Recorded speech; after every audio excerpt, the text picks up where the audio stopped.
Apresentaremos a continuação as aulas que oferecemos em julho de 2010 a qualificados dirigentes sociais sobre o Capital de Marx, durante curso coordenado com o professor José Paulo Neto, curso que se desenvolveu nas instalações da Escola Nacional Florestan Fernandes, do MST, do Movimento dos Trabalhadores Sem Terra. Não existe outra forma de encarar o estudo dessa magnífica obra de Marx, se não começar pelo seu capítulo inicial, o capítulo da mercadoria. É verdade que a leitura desse capítulo apresenta dificuldades, mas não é impossível realizá-la com sucesso. Basta vontade e determinação. Várias são as razões para as dificuldades dessa leitura. De certa maneira, esse capítulo ele condensa toda a questão do método de Marx. Então aí aparece a relação entre forma e conteúdo, essência e aparência, desenvolvimento de categorias. Então é um capítulo realmente complicado. E eu diria que, superado esse capítulo, a leitura dos capítulos seguintes já começa a ser já mais palatável e quase que a gente pode seguir a leitura sozinho. Tá? Depois desse primeiro capítulo, poucos capítulos são difíceis, muito poucos realmente, né? Um ou outro. Em geral, os capítulos são muito mais fáceis. E aí a questão, digamos, o conceito central, fundamental, que vai estar presente em praticamente todo o Capital, é o conceito de valor, não é isso? O conceito de valor. Antes disso, o objetivo do Capital é estudar as leis de funcionamento e desenvolvimento da sociedade capitalista. O ponto de partida vai ser o estudo da mercadoria, porque na sociedade capitalista a produção de mercadorias é uma produção generalizada. E o conceito fundamental que vai aparecer aí é o conceito de valor, que não é um conceito muito fácil. E é extremamente importante. E é por isso que eu vou escrever aqui em que consiste esse conceito, deixar meio de lado aqui para a gente não precisar apagar em nenhum momento, para ficar a semana inteira aqui, para que a gente se lembre desse conceito que é fundamental. Não é isso? E o que a gente pode dizer? Que o valor é a quantidade de trabalho. Eu vou resumir aqui vou simplificar para não perder muito tempo. Quantidade de trabalho socialmente necessário para produzir a mercadoria. Não é isso? Isso todo mundo sabe. Escreveu aí não? Ah, bom. Quantidade de trabalho socialmente necessário para produzir a mercadoria é o que define o valor. Se eu ficar me movimentando muito, eu vou te dar mais trabalho, né? Vou ver se eu me mantenho no... Todo mundo escreveu isso daqui? Então, por favor, risquem, apaguem, porque isso está errado. Não é nada disso. Valor não é isso. E a gente está acostumado a ouvir que valor é isso, mas não é. Qualquer livrinho de divulgação de Marx que fale do capital define o valor como quantidade de trabalho socialmente necessário para produzir a mercadoria, não é isso? Está errado isso. Com essa visão sobre o valor, nós não avançaremos absolutamente nada na compreensão do capital. Por duas razões. Primeiro, porque não é isso. Nunca foi e não será. Em segundo lugar, pelo fato de que para Marx nada se define. E isso vocês já ouviram, né? Principalmente no curso do Zé Paulo, aquele gravado que a gente comentou no café. Para Marx nada se define, portanto não há definição de valor. E a gente em seguida vai ver, dentro de pouco tempo, vai ver por que não se define nada em Marx. Mas nesse momento é do valor. Se vocês observarem bem no capítulo da mercadoria, Marx chega ao conceito de valor antes de falar de trabalho. Quer ver? Ele vai falar do valor já, deixa eu ver, sexto parágrafo no capítulo, ele já vai apontar que ele percebeu a existência do valor. Olha aqui, ele diz no final desse parágrafo, eu falei aqui é sexto, né? O valor de troca, é o sexto. Começa qualquer mercadoria se troca por outras, é o sexto. Lá no final, o valor de troca só pode ser a maneira de expressar-se, a forma de manifestação de uma substância que dele se pode distinguir.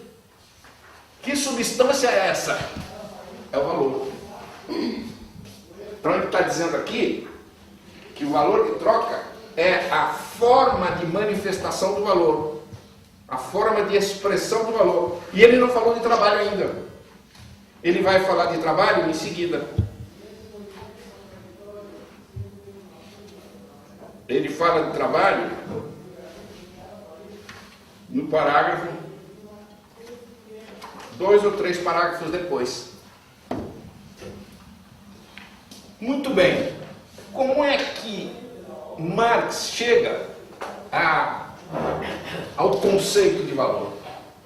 Qual foi o mecanismo, o método que ele utilizou para descobrir o valor por trás do valor de troca? Porque veja, o valor não é visível, o visível é o valor de troca. E ele, olhando o valor de troca, estudando o valor de troca, ele vai descobrir por trás o valor. Como é que ele faz? Ele faz o seguinte: observando o valor de troca, ele vê que o valor de troca tem duas características. O valor de troca, ele é, primeiro, relativo. Isto é, o valor de troca de uma mercadoria depende da outra mercadoria. Mudando a outra mercadoria, muda o valor de troca. Então ele é relativo. Relativo a quê? Relativo a outra mercadoria. Ele é relativo.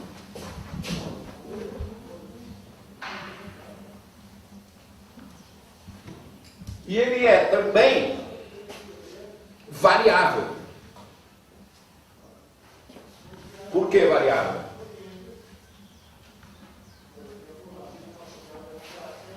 Na verdade, o valor de troca varia segundo o lugar e o momento, tempo e espaço. De hoje para amanhã, o valor de troca de uma mercadoria muda. O preço da mercadoria muda, de hoje para amanhã. Daqui para São Paulo, o preço da mercadoria é diferente. Então, o valor de troca, ele é variável. Além de relativo, ele é variável.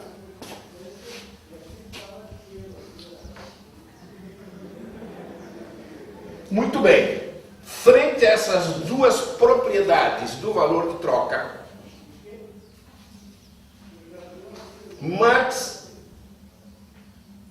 a Marx é sugerida a possibilidade de que o valor de troca seja também casual. Isto é, se ele é variável e relativo, parece que ele não tem explicação. Parece que ele seja casual.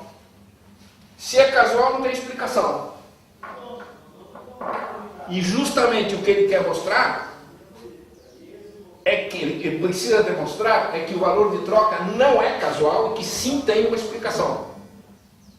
E mais, que essa explicação, apesar do valor de troca ser relativo, que essa explicação está no interior da mercadoria, vamos chamar aqui mercadoria A, no interior da mercadoria A. Ele precisa demonstrar isso. Se ele conseguir mostrar que apesar de casual e relativo, casual não, desculpe, apesar de variável e relativo, que o valor de troca tem uma explicação e que essa explicação está no interior de A, apesar de ser relativo, é alguma propriedade de A.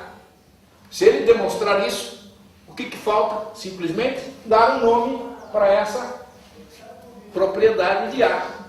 E o nome vai ser justamente o valor. Mas ele precisa demonstrar que isso é real. Que é real. E aí ele vai dar o nome. Primeiro ele vai descobrir se é real e depois dar o nome. Como é que ele vai demonstrar que existe e é real? Ele vai fazer o seguinte. Ele vai usar de um artifício. O artifício que ele vai usar é muito simples. A variabilidade não é no tempo e no espaço. Não, fica claro. Então, veja, a variabilidade ocorre no tempo e no espaço. Qual é o artifício que Marx vai utilizar? Ele vai utilizar o seguinte artifício. Eu vou eliminar as variações de tempo e espaço. E vou analisar em um instante do tempo em um determinado lugar. Eu vou analisar esses diferentes valores de troca da mesma mercadoria. Então vamos lá. XA, então vamos botar aqui uma unidade de A igual 2 unidades de B, 3 unidades de C, meia unidade de D, 5 unidades de E, 20 unidades de F e assim sucessivamente. Um exemplo qualquer, ele vai numa feira, num lugar determinado, num momento e chega, pergunta lá para os vendedores ou para os compradores que sabem quanto é o preço das coisas e estabelece essa lista de mercadorias desses valores de troca da mercadoria A, certo? Alguma dúvida? Não. Num lugar e num espaço. E ele diz o seguinte, olhando esse lugar, nesse momento, se eu encontrar uma irregularidade no valor de troca, o valor de troca não é casual. Como é isso? Muito simples. O que é casual? Casual não tem regularidade nenhuma. Não é? Sorteio de loteria. Se efetivamente o sorteio da loteria, se o resultado é casual, você não vai encontrar nenhuma regularidade. Por exemplo, todo dia 26 de julho, na Loteria Federal do Brasil, sai o número 3. Durante anos seguidos, você fala, opa, alguém está botando a mão na bolinha, porque não é possível. Durante 30 anos, sempre nesse dia sai a pedra número 3, alguma coisa está errada. Isto é, existe uma regularidade, portanto o resultado da loteria não é casual. Você apostou na loteria que está no livro? Eu queria saber que bicho é no dia 26, né? E apostou no 3, não? Não apostei. Não, mas possível é. Durante 20 anos. 30 anos, cara. 30, 50, claro que é. Claro que é possível. Mas qual que é a suspeita tua? Sim, mas é possível, não é? Tem uma Dentro da- verdade de um problema. Eu não suspeito nada. Eu não suspeito nada. Não, mas dentro da Eu possibilidade. acredito, claro que é. Aí eu acredito que o capitalismo é maravilhoso. Como ele gosta, é. E vou apostar no 3 no próximo ano. Certo. E provavelmente vou ganhar. Né? E se sai o 3, o 27, o 35, o 42 e o 67? Sempre no dia 26. O que eu faço? Aposto no próximo ano e ganho. E aí você vai continuar dizendo, a loteria brasileira é bem séria. Né? E você não aposta não porque você não acredita, porque é casual. Agora, claro que pode. Estatisticamente pode. Qual que é a probabilidade? Bilhões. Bilhões. É mais fácil eu passar de avião em cima da minha casa, que avião não passa lá em casa, cair pela janela e cair dentro da piscina da minha casa, não tendo a minha casa nenhuma piscina. É mais ou menos a mesma probabilidade. Né? É mais ou menos a mesma. Né?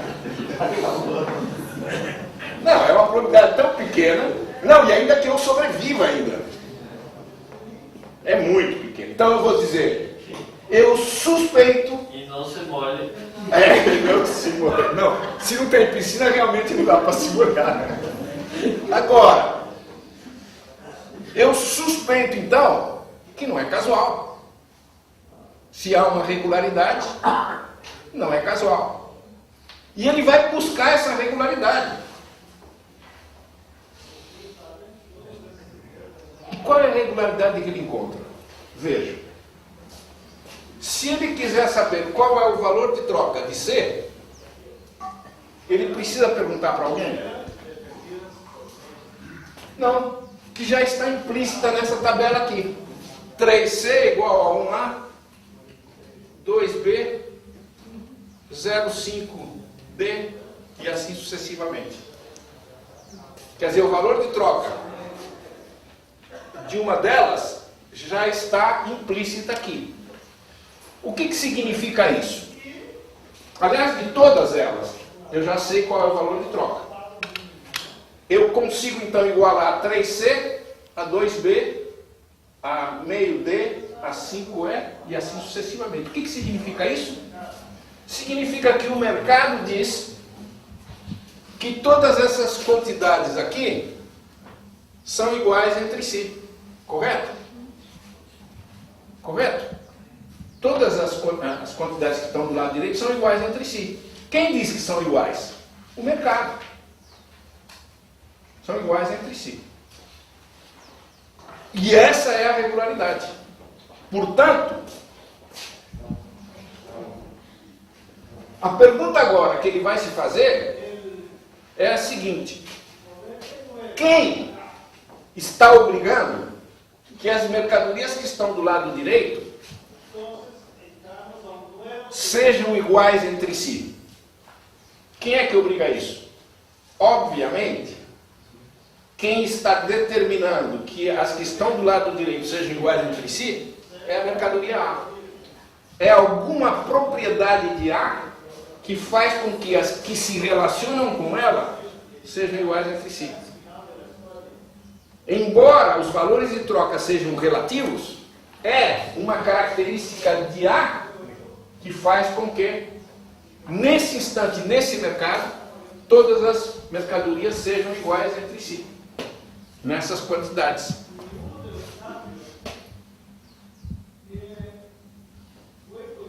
Há aqui uma possível objeção, que é a seguinte: mas Marx utilizou como é que eu chamei? Subterfúgio? Não, um artifício. Porque ele eliminou as variações do tempo e do espaço. Não é? Qual é a resposta a isso? Bom, mas acontece que a igualdade entre as diferentes mercadorias que estão do lado direito, a igualdade entre elas ocorre em qualquer lugar e em qualquer momento. Só que em outras proporções. Digamos que aqui seja o mercado de Guararema, G, hoje. O mercado do Brás, vai ser diferente. 1A igual a 2,5B, 2,5C, 0,7 E e qualquer outra coisa. Mas todos os diferentes valores de troca da mercadoria A no mercado do Brás vão ser iguais entre si. E se eu pensar no mercado do Brás uma semana atrás, claro que os valores de troca vão ser diferentes, mas todos vão ser iguais entre si naquele momento e naquele lugar. Isso significa que está garantida a ideia da regularidade, portanto o valor de troca não é casual. Se ele não é casual, ele tem uma explicação. E a explicação está no interior de A. Qual é o nome que eu vou dar para essa propriedade de A? Valor. Valor é um nome que Marx escolheu para essa realidade que ele descobriu. Em que consiste, então? Vou descrever, não vou definir. Em que consiste esse termo, valor? Representa quê? Representa, neste momento, um poder de compra que tem certa magnitude da mercadoria A, que permite que ela tenha valores de troca de certa magnitude. É um poder de compra, portanto. Tudo bem. Valor, poder de compra. Poder de compra. O que ele vai fazer agora? A partir daí, ele vai estudar o valor mais de perto. Ele já descobriu, vejam, o valor não é uma ideia. O valor não é uma ideia. O valor é uma realidade que está na natureza da mercadoria. Claro que por estar na realidade, por ser real, por ser uma propriedade verdadeira da mercadoria, eu produzo na minha cabeça a ideia de valor. Então, é real. O valor é algo real. E por isso eu crio na minha cabeça a ideia sobre ele. Para poder entendê-lo. Mas ele é real, não é uma simples ideia. Muito bem. O valor é um poder de compra da mercadoria. Vou olhar esse poder de compra, esse valor, mais de perto. E vou pensar na cadeira. Essa cadeira aqui. Sei então que essa cadeira é útil, que eu posso usar para sentar, para descansar, para escrever, e eu sei que ela tem valor, porque ela pode se trocar por 1000 mercadorias. Primeiro eu vendo troco por dinheiro, depois eu compro o que eu quiser, numa certa quantidade, óbvio. Tá? A pergunta que Marx se faz agora é a seguinte: para ser cadeira, ou melhor, não vamos falar de cadeira, que é um negócio já mais modernoso. Vamos falar de um banquinho para sentar. Para ser banquinho para sentar, precisa ter valor? É indispensável para o banco, para a natureza do banco. Banco de sentar, não banco de dinheiro. Porque se fosse de banco de dinheiro seria bancária, né? Natureza bancária. Como é banco de sentar, deve ser natureza bancal. Né? Não é? O português está perfeito, não? Então, para a natureza bancal. Bancal se escreve como? Se escreve assim, ó. Bancal, para diferenciar de, né? Assim, português bem bonitinho. Para ser banco, para ser essa natureza de banco, precisa ter valor? Resposta? Mais alto que eu não escutei. Vocês nunca viram um banco, nunca existiu na história da humanidade um banco que não tenha valor? Sim ou quê? Existiu ou não? Isso significa que para ser banco não precisa ter valor. A natureza bancal não exige que a existência do valor. Isso significa que o valor, que é um poder de compra, não é um poder natural do objeto produzido pelo trabalho. Não é natural. Porque numa sociedade primitiva, eu queria um banco, fui na natureza, cortei uma árvore e fiz um banco. Tem trabalho no banco e não tem valor. Com esse banco, numa sociedade primitiva, eu não compro nada. Tem utilidade, claro, mas não tem valor. Não tem valor de troca. Se não tem valor de troca, não tem valor. O valor só existe se houver valor de troca. Algo que tenha valor tem poder de compra sobre outras mercadorias. Se ele não compra nada, é porque ele não tem poder de compra, não tem valor. Isso significa o quê? Que o valor é uma característica da mercadoria, mas e é real, mas não é uma realidade material, é uma realidade mais alto, sou surdo, não dê risada, é uma realidade social. É uma realidade social.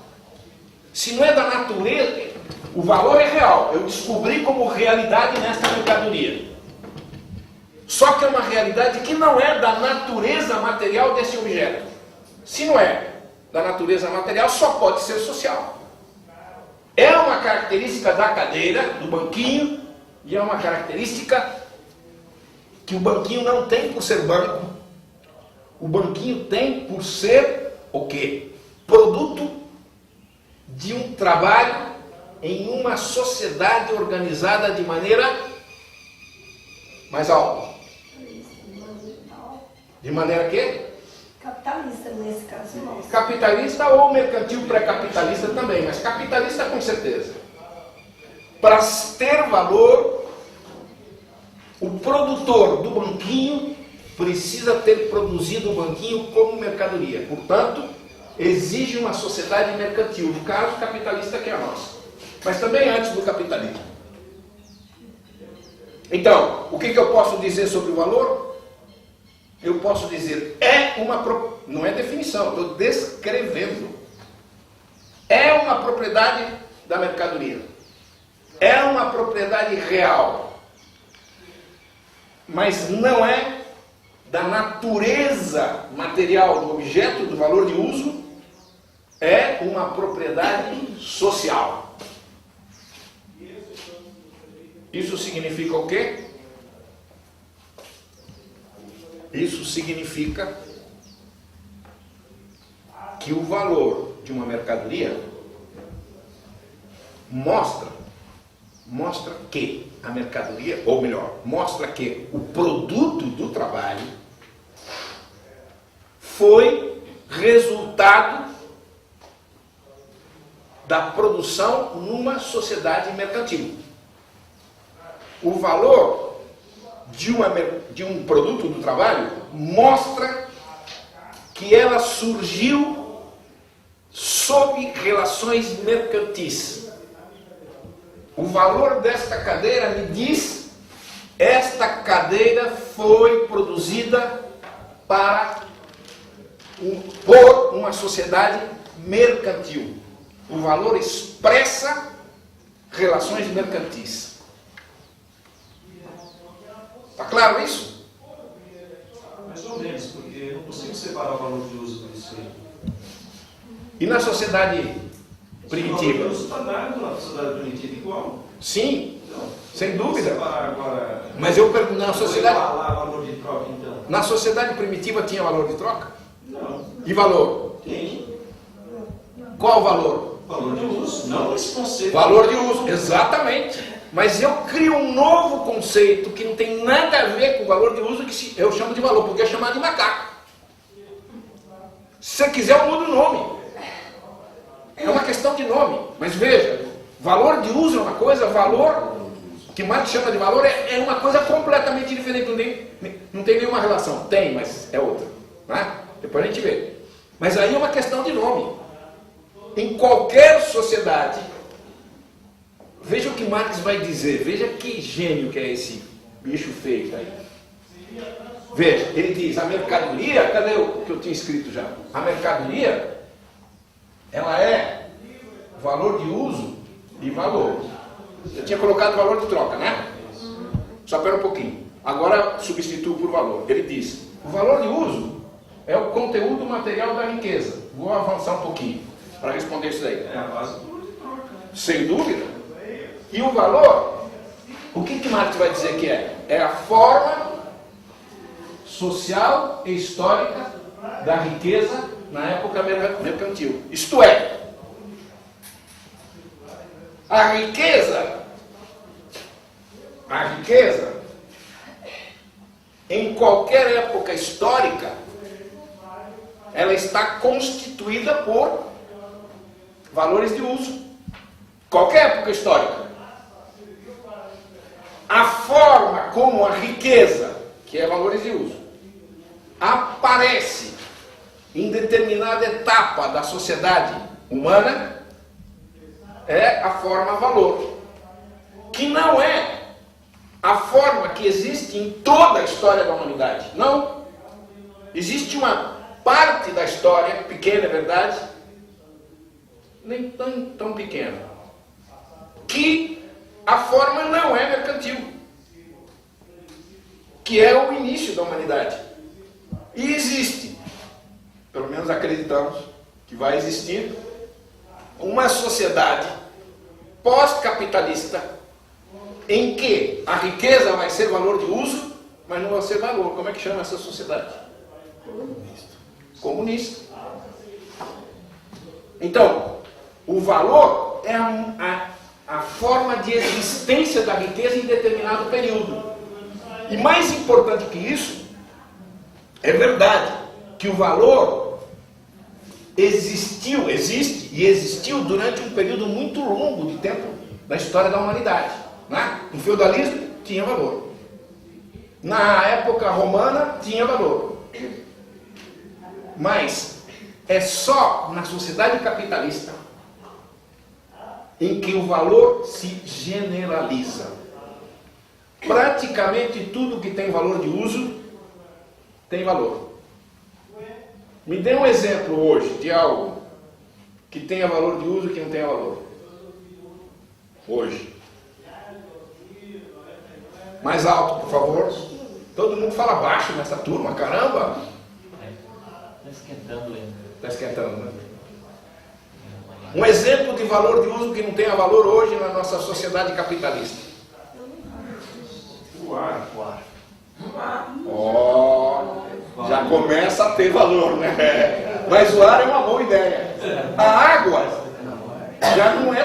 já é menos do que o valor, do que o ar, né? A água já. E o ar daqui a pouco. Mas o ar é um bom exemplo. Agora bota. Já está, né?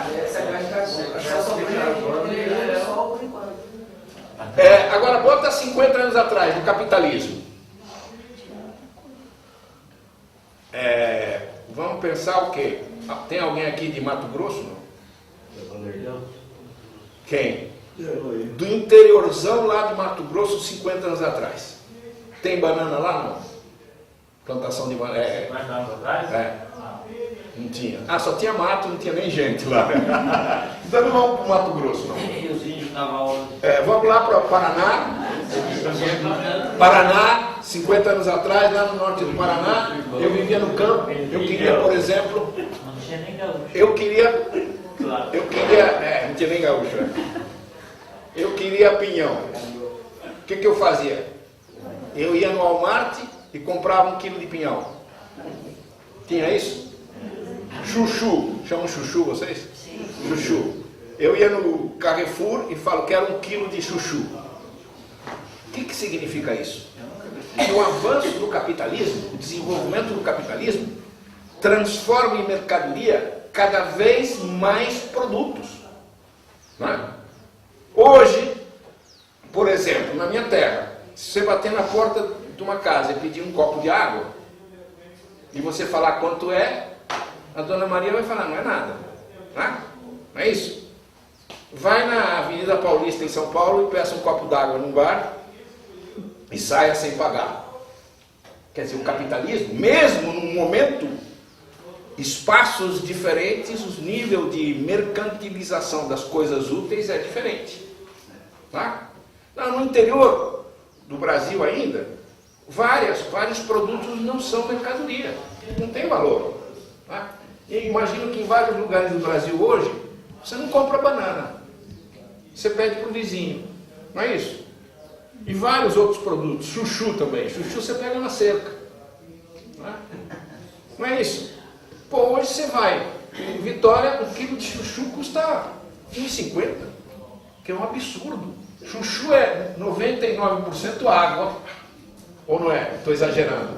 Estou exagerando ou não? 95%. Ah? É o quarto estado da água. É o quarto estado da água. Agora, que é bom, que é gostoso, eu gosto.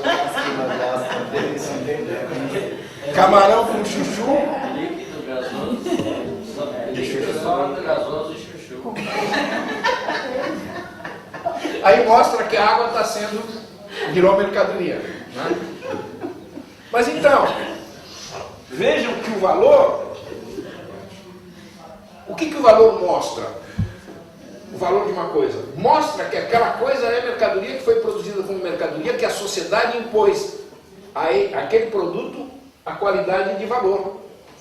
E o valor, quanto mais generalizado ocorrer na sociedade, mostra o grau de desenvolvimento capitalista do lugar.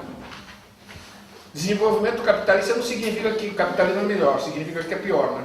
Quanto mais desenvolvido, desenvolvimento e ser bom ou ruim não tem nada que ver uma coisa com outra, né?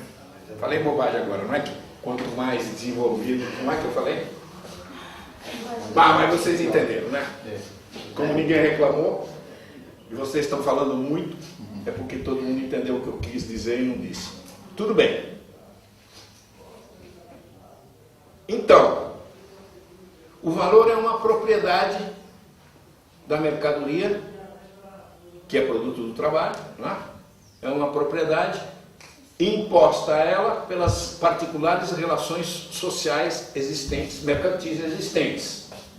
O valor é uma expressão das relações mercantis que aparece como qualidade, como propriedade, como um adjetivo da cadeia, da mercadoria.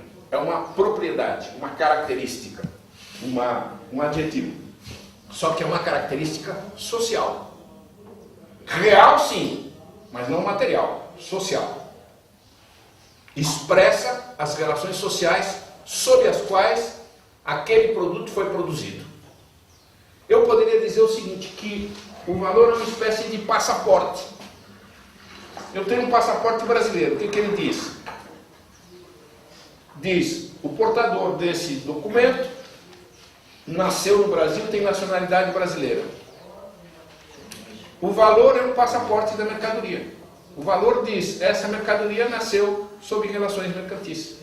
Ela é algo produzido de maneira mercantil. Professor, mas me deu nó aqui, né? Como? Me deu nó. Por quê? Aí, se só tem uma sociedade, tá, que o valor é uma imposição social à mercadoria. Mas aí, se não tem valor, eu posso dizer que aquela coisa é uma mercadoria? Não. Não pode dizer. Agora, diga uma coisa que não tem valor. Diga uma coisa que não tem valor não, hoje. Agora sim. Agora sim. Mas lá, veja lá, valor de uso. Como é que o senhor escreveu lá, aquele CMR? Não sei o senhor não escreveu coisa nenhuma. Quem escreveu fui eu. Então, melhor assim. Porque se só tem o valor de uso, eu vou dizer que é mercadoria? Não, é aquela coisa... você não pode dizer mercadoria. Você pode dizer um produto do trabalho útil. Mas não é mercadoria. E pode ser também uma coisa útil que não seja nem produto do trabalho. Certo. Na natureza você vai lá e tem uma árvore de pinhão. Pinhão é mais ou menos útil. Mas não é tão assim útil. Mas enfim. Está lá na natureza. Estava, né? Estava porque agora é cultivado, né?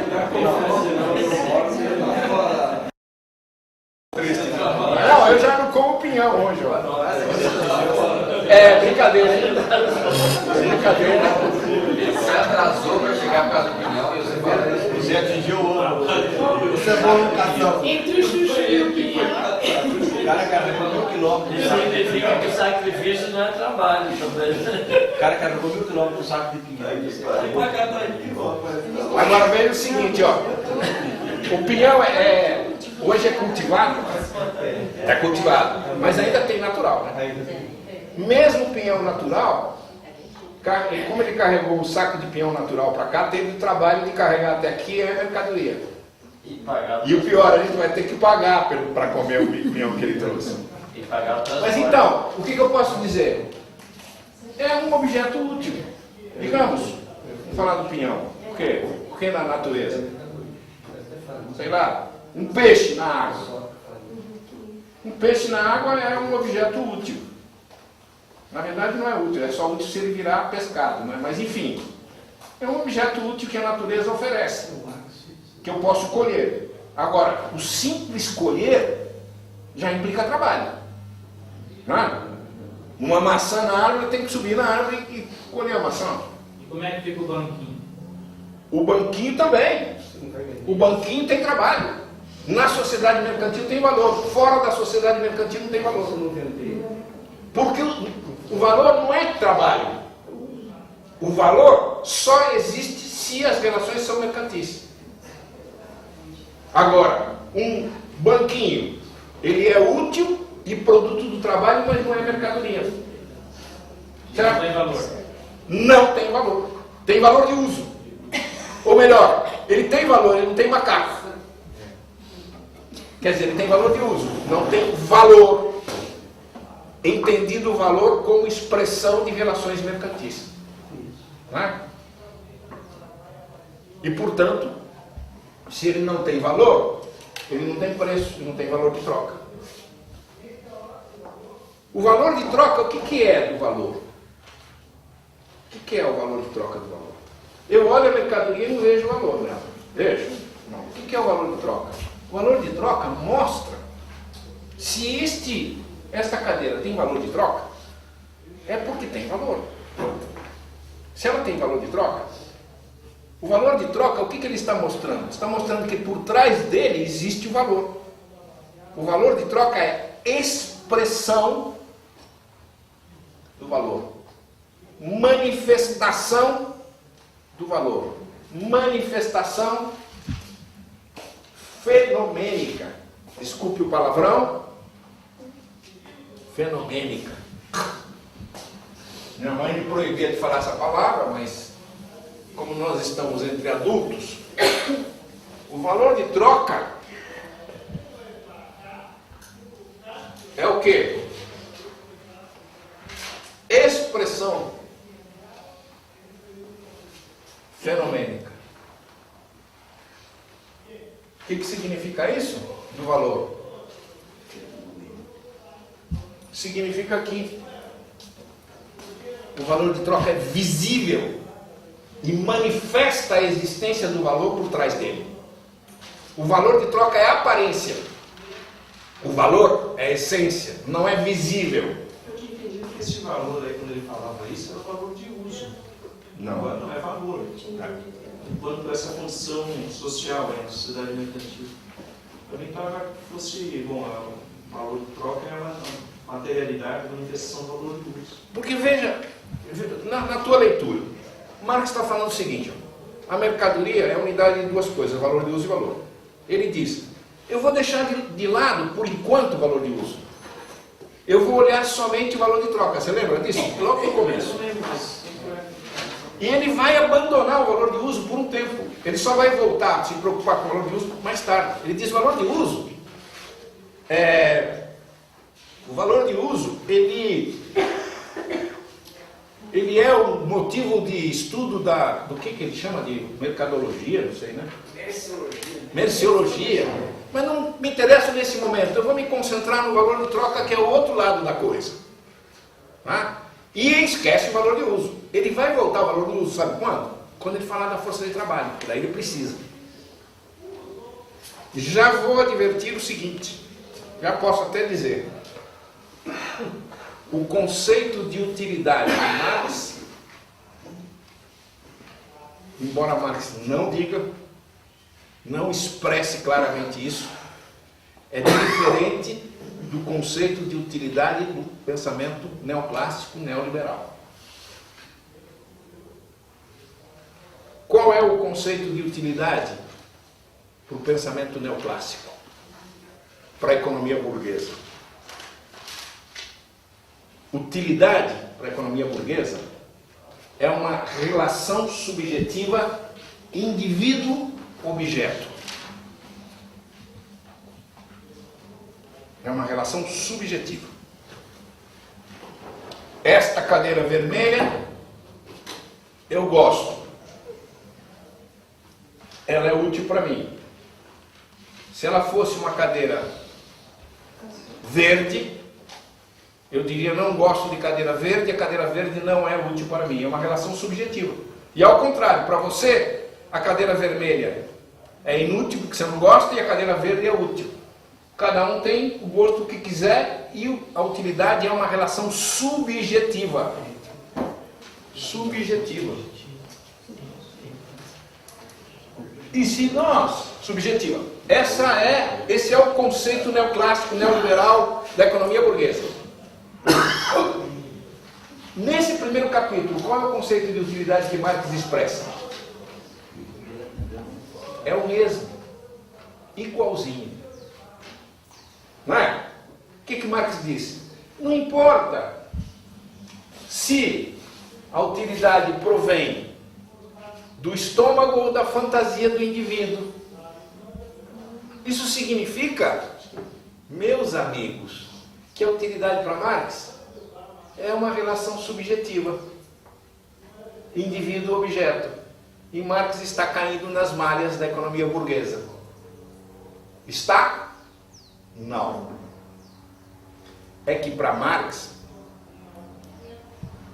a utilidade, como qualquer conceito, ele tem dupla determinação.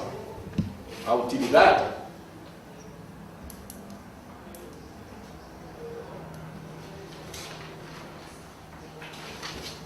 tem aparência e essência. Isso a gente sabe. Qual é a aparência desse conceito de utilidade? De fato, é uma relação subjetiva indivíduo-objeto. Subjetivo. E na essência, na sociedade capitalista, a utilidade? O que é útil na sociedade capitalista? É uma relação subjetiva a utilidade do capitalismo? Não. Na essência, é uma relação objetiva.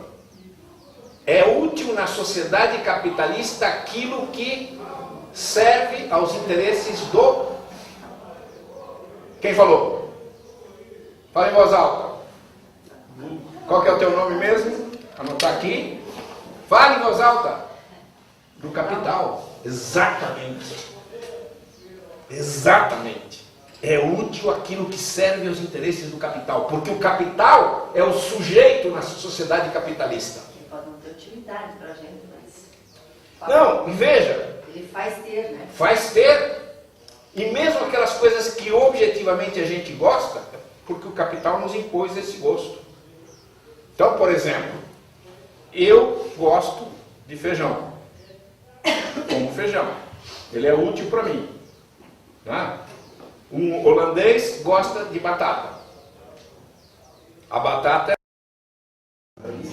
boa, mas não é batata inglesa? Por que é batata inglesa?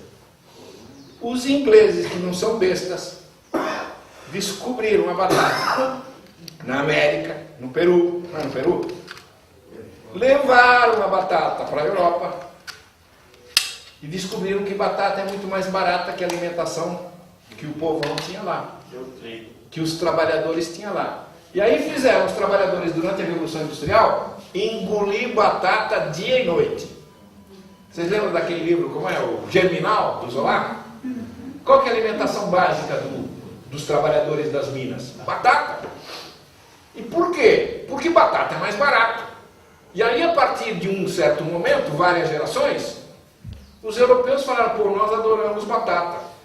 Quer dizer, o padrão de consumo foi imposto pelo capital. Então, batata é útil porque interessa ao capital. Agora você fala, mas e se tiver um holandês que não gosta de batata? Isso é possível? Claro que é. E ele não vai comer batata? Não, tudo bem, mas o que importa? Um que não coma, não importa nada. Além do mais, se ele for proletário, que morra de fome. Não quer comer batata, que morra.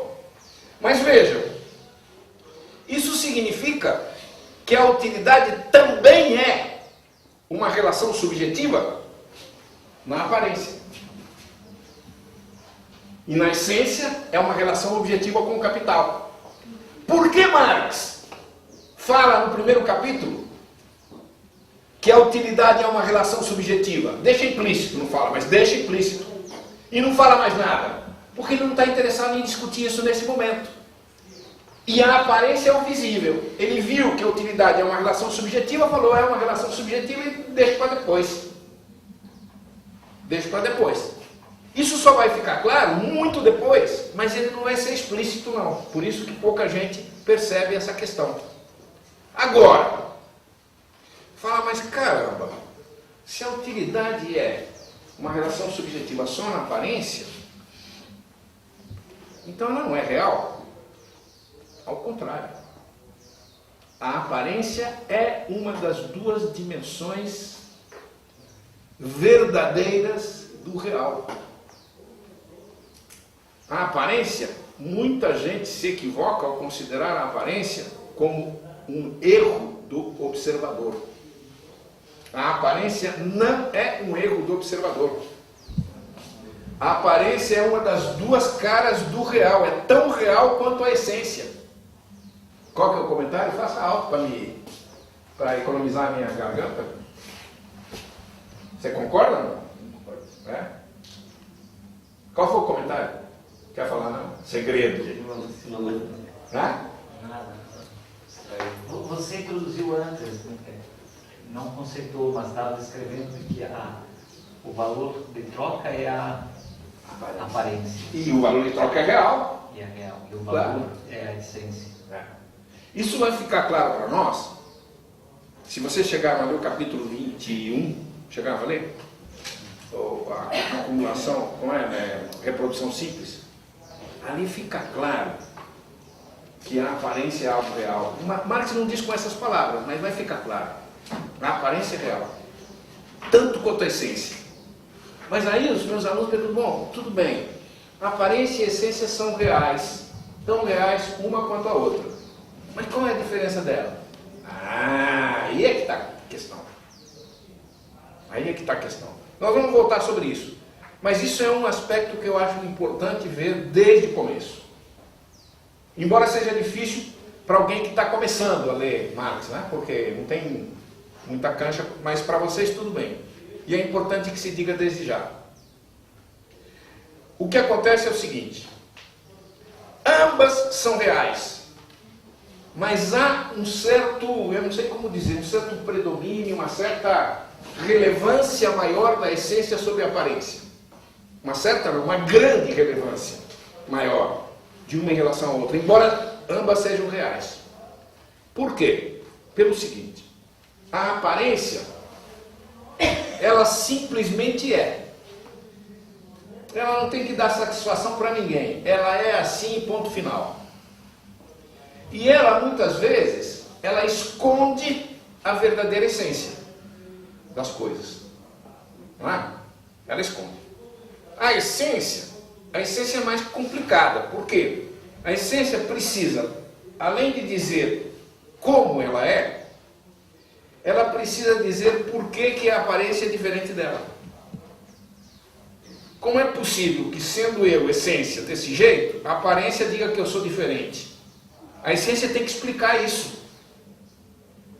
Em outras palavras, a essência tem a tarefa de dizer como é, de explicar-se por que é assim, de explicar por que a aparência faz com que se pense que a essência diverge do que efetivamente é. Não sei se ficou claro isso. De certa maneira, eu poderia dizer que a essência contém dentro de si a aparência. Em que sentido? Ela tem que incorporar dentro de si a explicação de por que a essência mostra, porque a aparência mostra que ela é outra coisa. Talvez isso fique muito em abstrato agora, mas nós vamos ver depois. Por exemplo, capítulos fundamentais de Marx. Lá para frente, quem não leu tem que ler. Quem não leu ainda não entendeu Marx. Não entendeu o Capital, que é o capítulo 1 e 2 do livro 3, volume 4. Preço de custo e lucro. Marx vai mostrar a diferença entre mais-valia e lucro. A mais-valia sendo a essência e o lucro sendo a aparência.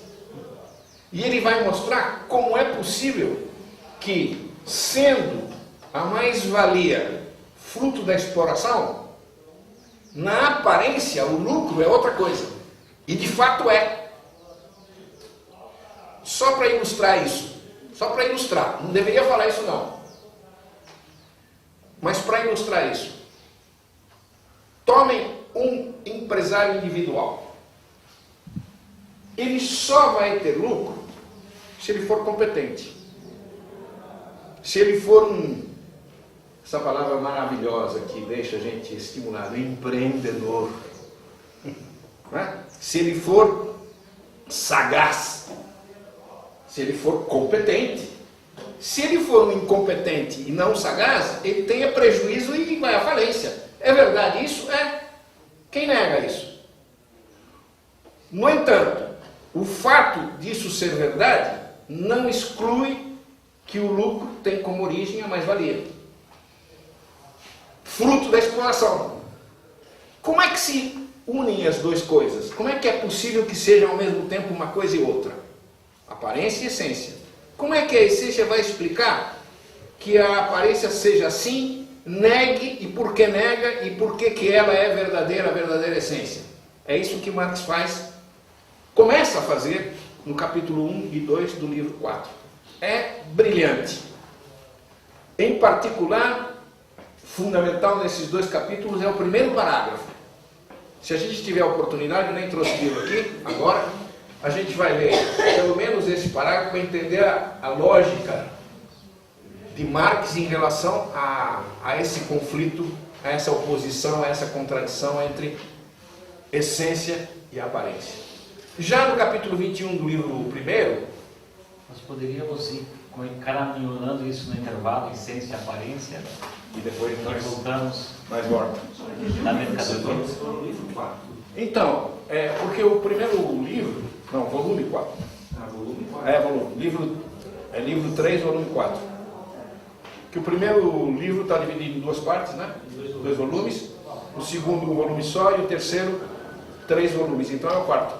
Eu trouxe aí, em algum momento eu trago para cá, a gente dá uma lidinha. Vamos